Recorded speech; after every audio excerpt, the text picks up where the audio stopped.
Entrevista de actualidad, Panamá Hoy. Son las 7:17 aquí en Radio Panamá y esta mañana hemos hablado de dos temas importantes, dos noticias internacionales que acaparan la atención del mundo y es por un lado el caso del expresidente de Honduras detenido ayer y quien se enfrenta hoy a un juez que debe decidir su extradición acusado de narcotráfico y por otro lado toda la situación tensa alrededor de Ucrania. Esta mañana está con nosotros el profesor Alonso Illueca, él es abogado, especialista en Derecho Internacional. Profesor Illueca, bienvenido a Radio Panamá y me gustaría empezar por el caso de Honduras, que es como el más reciente, ¿no? ¿Cómo evalúa usted lo que está ocurriendo en el hermano país? Bueno, muy buenos días y muchísimas gracias por la invitación, Alexandra, Mirna. Es un placer acompañarles. Y bueno, la situación en Honduras es bastante interesante. Simplemente es necesario agarrar, por ejemplo, el índice para la percepción de la corrupción de Transparencia Internacional para darse cuenta de que la situación en Honduras en materia de lucha contra la corrupción y debido a su causalidad con los derechos humanos y su causalidad con la democracia, viene siendo bastante directa y no viene siendo la óptima. Honduras, la calificación que sacó sobre una base de 0 a 100, siendo 0 lo más corrupto y 100 lo más transparente, fue una calificación de 23. Por supuesto que eso no está muy lejos de Panamá. Panamá está en 36, pero nos da un sabor bastante concreto de la situación delicada que vive el país en materia de lucha contra la corrupción, en materia de derechos humanos y en materia de democracia. Si a esto sumamos el golpe de Estado del año 2009, el golpe que le dio el Parlamento en contra del presidente Zelaya y la subsecuente instalación del gobierno de Micheletti, nos damos cuenta que la fragilidad institucional es bastante grande. La noticia que se empieza a manejar, lo que reportan periódicos como el New York Times, como el Miami Herald, era que estábamos ante no una cleptocracia, sino un gobierno que tenía vínculos directos con el narcotráfico. Y si a esto agregamos, si a toda esta mezcla agregamos la compleja situación que existe en el Triángulo Norte, en todo lo referente a la migración y al desplazamiento forzado de personas rumbo al norte, rumbo a los Estados Unidos de América y rumbo a Canadá, y la participación también que tienen los cárteles de la droga y también las distintas organizaciones que se dedican al tráfico de personas, pues nos damos cuenta de que los crímenes que se le pueden imputar o que se le piensan imputar en los Estados Unidos de América al expresidente Juan Orlando Hernández son bastante serios. A eso también agrego una peculiaridad.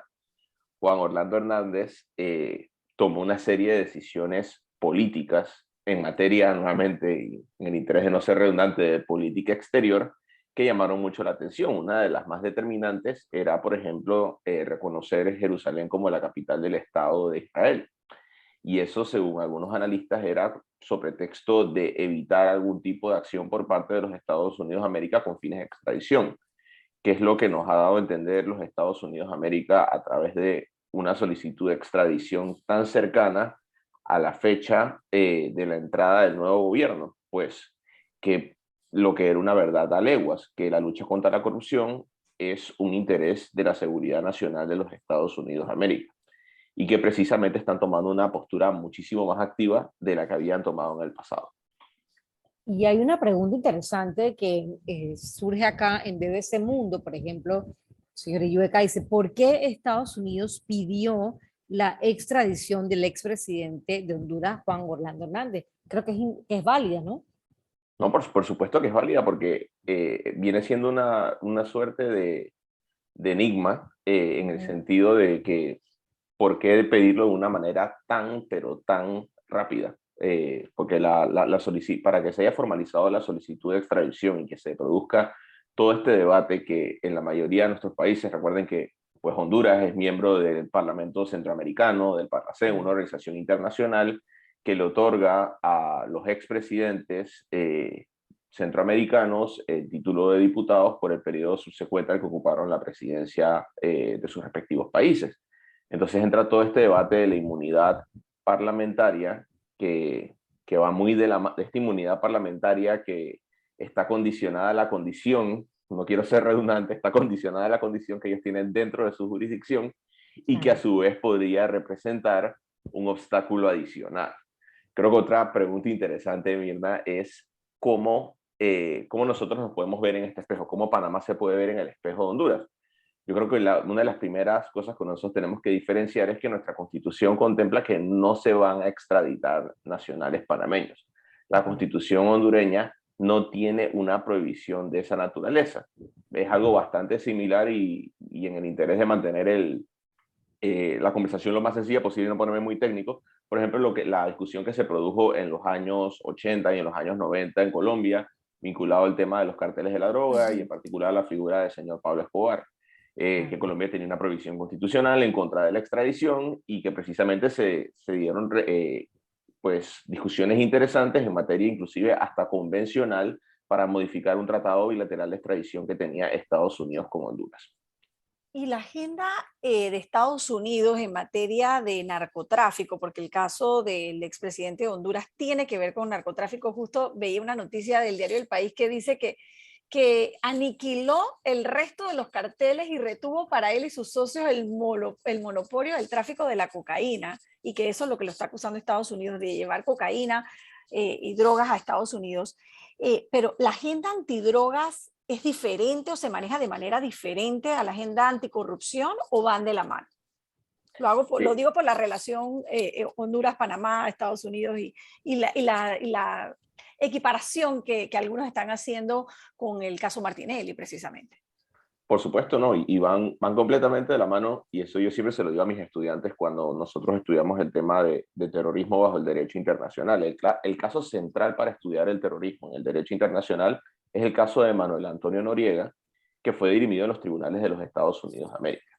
Y era un caso bastante curioso porque se presentaron una cantidad de recursos para impedir que el tribunal ejerciese su jurisdicción, incluyendo de que estaban intentando juzgar a un jefe de Estado en ejercicio, de que se había llevado a un prisionero de guerra ante un tribunal nacional y que por ende eso violaba el derecho internacional porque estábamos frente a un conflicto armado internacional, y que subsecuentemente se dieron pronunciamientos bastante interesantes que hasta el día de hoy, por ejemplo, con casos vinculados a los presos en Guantánamo, tiende a utilizarse el caso Noriega. ¿Qué tiene que ver Manuel Antonio Noriega con el tema del terrorismo? Bueno, existe una vinculación bastante clara en la política criminal interna de los Estados Unidos de el terrorismo con el narcotráfico y a su vez con la corrupción. Yo creo que no es accidente el memorando que reveló la Casa Blanca hace ya casi un año, desde la entrada del presidente Biden, de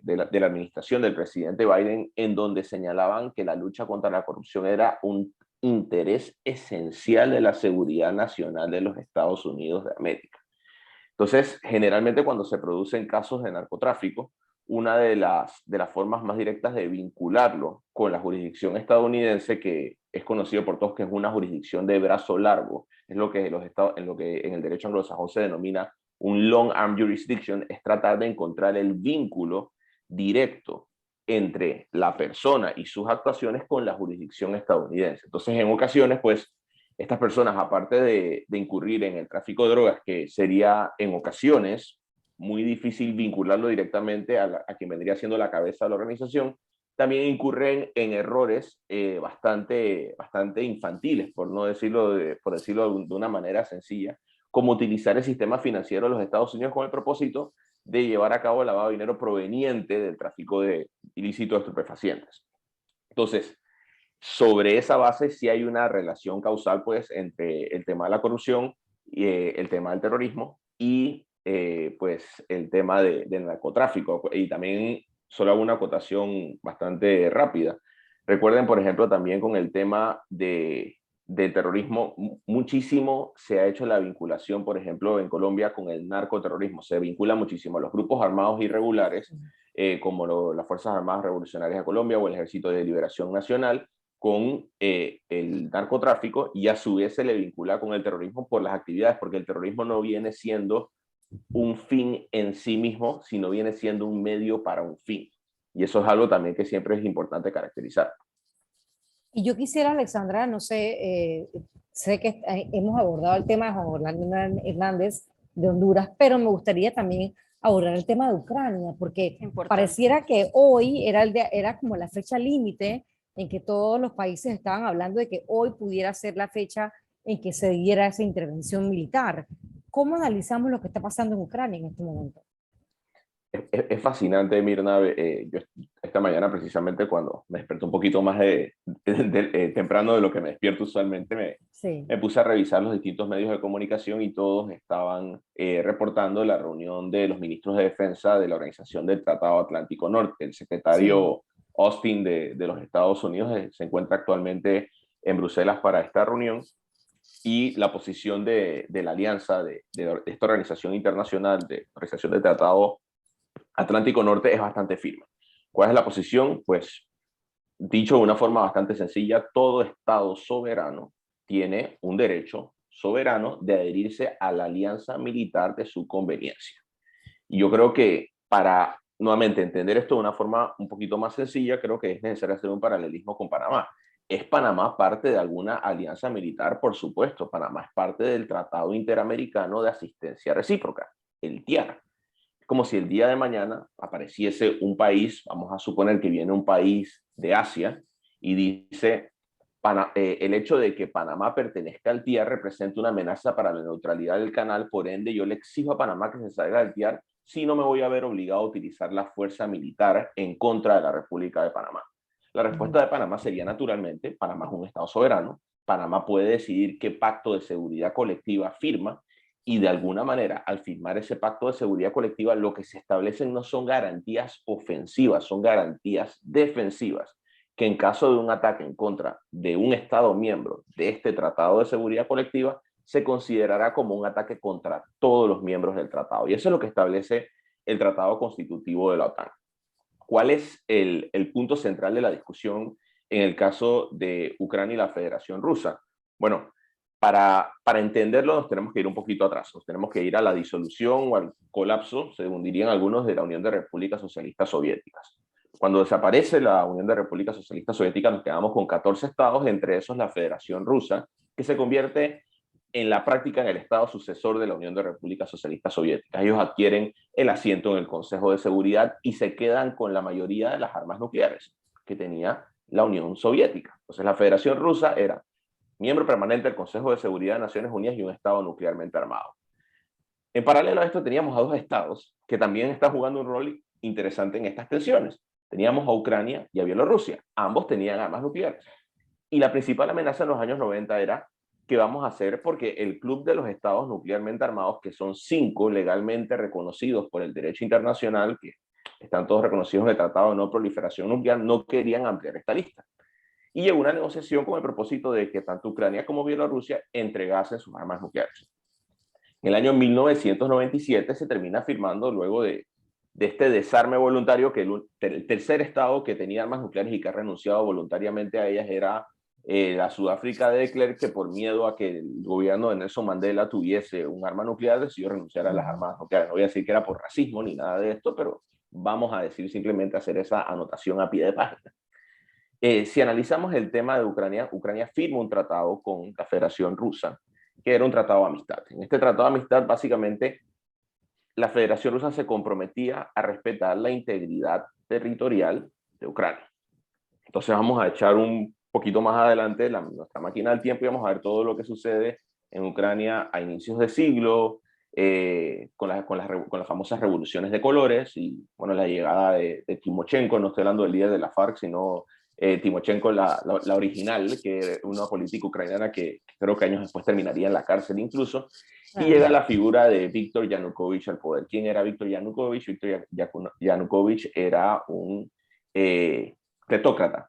Víctor Yanukovych era un gobernante muy corrupto y ante las intenciones de Víctor Yanukovych de adherirse a la Unión Europea, pues se produce un diferendo con la Federación Rusa y según lo que algunos denominan que fueron algunos sobornos, Víctor Yanukovych deja sus intenciones de unirse a la Unión Europea y se incorpora a una organización hermana de la Federación Rusa, que es como una especie de Unión Europea rusa, para ponerlo, una Unión Europea del Este con estados de Asia Central.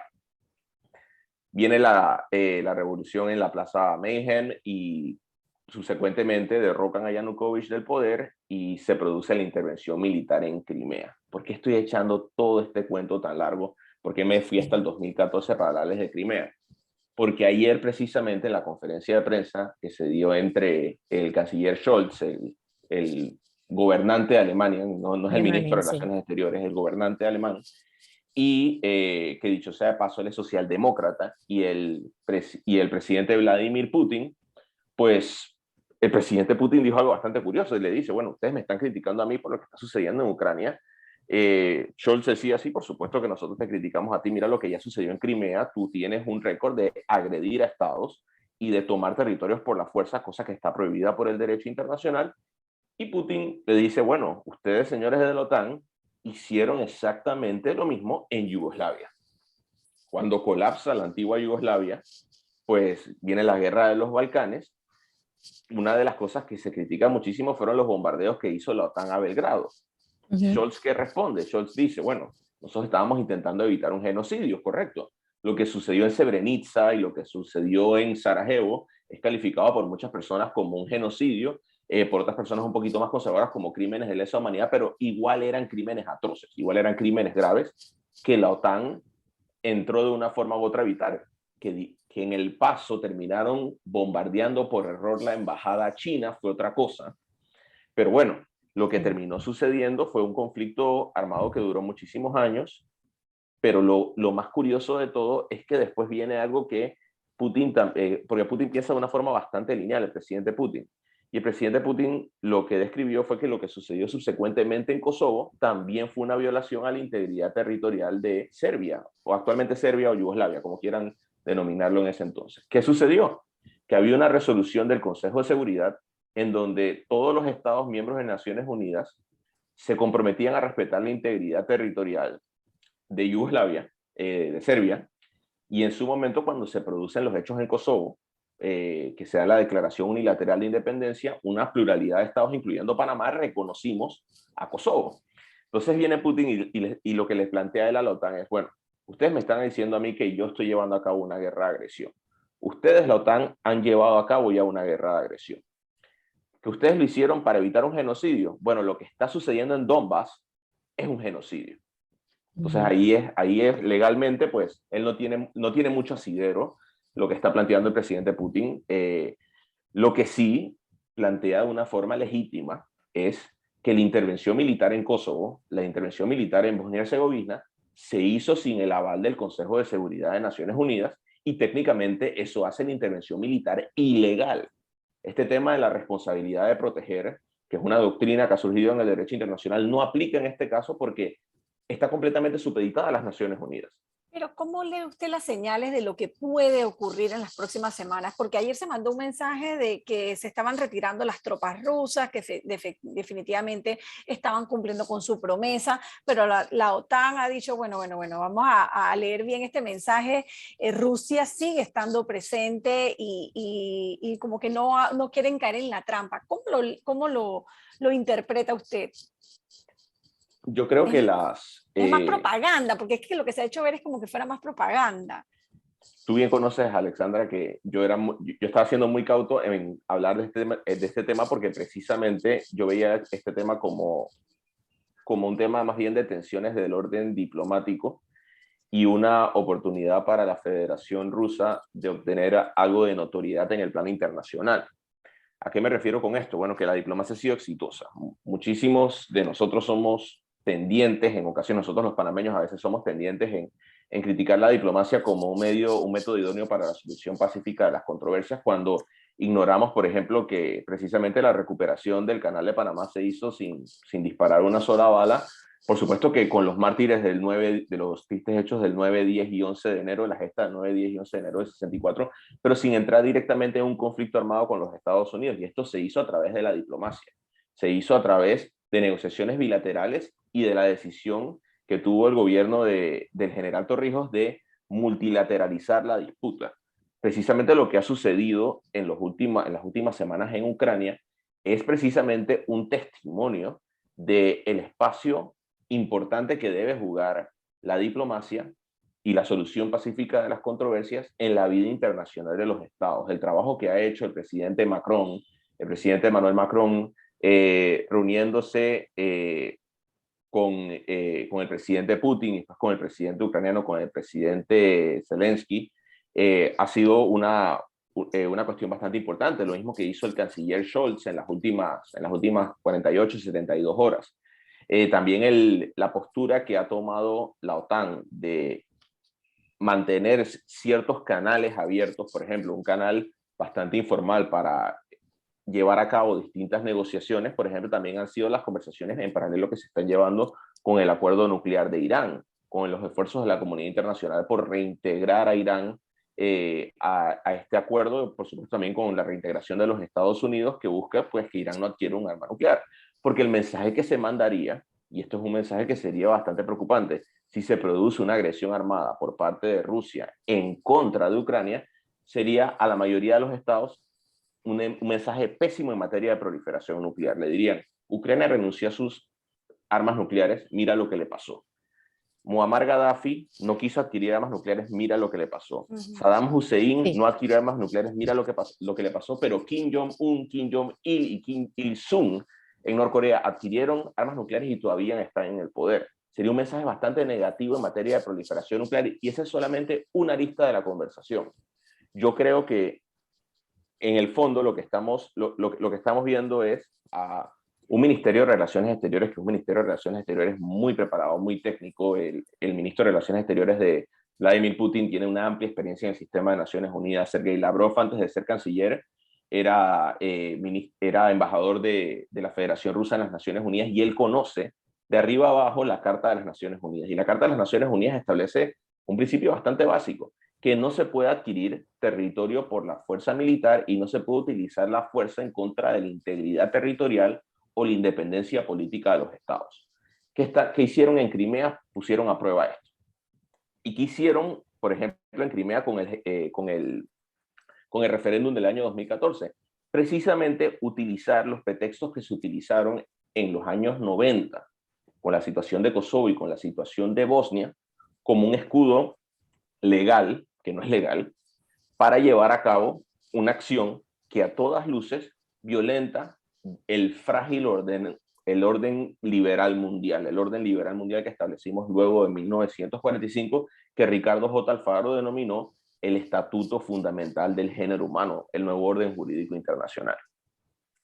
Y por acá me preguntan, ¿cómo pudo intervenir Panamá en ese conflicto con Serbia cuando nuestra relación diplomática fue en 2013, años después de la independencia de Kosovo? Alguien que conoce muy bien el tema, ¿no?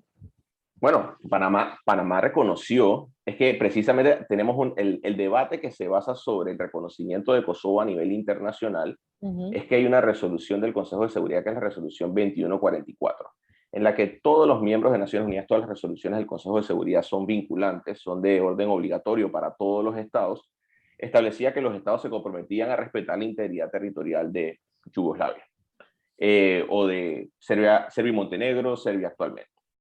¿Qué fue lo que sucedió en ese momento? Pues la cuestión fue bastante evidente. Lo que decían es que Kosovo no podía separarse porque eso implicaría de una forma u otra un incumplimiento de la resolución 2144. Entonces, algunos dicen que al Panamá reconocer a Kosovo se violentó la resolución 2144. Yo soy de la postura que, pues bueno, yo tengo la misma postura que dice la Corte Internacional de Justicia. La Corte Internacional de Justicia se le planteó una opinión consultiva que decía que si era legal la declaración unilateral de independencia de Kosovo. Y la Corte Internacional de Justicia le dijo a los estados, en su opinión consultiva, que bueno, no les podía decir si eso era legal o ilegal en el derecho internacional. Es como si el día de mañana Alexandra, Mirna y Alonso se sientan en una cabina de Radio Panamá y declaran la República Independiente de Radio Panamá. ¿Eso jurídicamente tiene algún valor en derecho internacional? Puede que sí, puede que no. Es un hecho, un fait accompli, pero eso no significa que sea legal o ilegal. No es un acto internacionalmente ilícito que yo emita un documento. Entonces eso lo que terminó sucediendo es que una cantidad importante de estados, creo que ya son más de 90 estados, reconocemos a Kosovo como un estado libre y soberano, pero hay otros estados que tienen posiciones jurídicas un poquito más complejas. Por ejemplo, la Argentina, por el tema de las Malvinas, tiende a no tomar una posición tan parecida a la de Panamá porque todas las acciones que un estado toma en el plano internacional tienden a perseguirles en el futuro próximo, porque en un futuro próximo se pueden enfrentar a situaciones de orden similar. Y en un futuro próximo vamos a tener que volver a invitarlo, profesor Illueca, porque la verdad es que es sumamente interesante lo que usted plantea y nos ayuda a entender esas noticias internacionales que a veces hacen grandes titulares, pero que no llegamos a profundizar en detalle. Yo creo que ha sido muy enriquecedor para nuestra audiencia también, pero lamentablemente se nos acaba el tiempo. Gracias, profesor Alonso Illueca, abogado, experto en materia internacional, por estar esta mañana aquí en Radio Panamá, y ya lo comprometemos para regresar con nosotros más adelante. Gracias, que tengan buen día. Igual, Igualmente. son las 7:43 de la mañana. Tenemos que hacer una breve pausa para publicidad, pero al regresar vamos a hablar de un tema muy interesante. Es una nueva ley que regula la convivencia en los PHs. Vamos a hablar del tema al volver.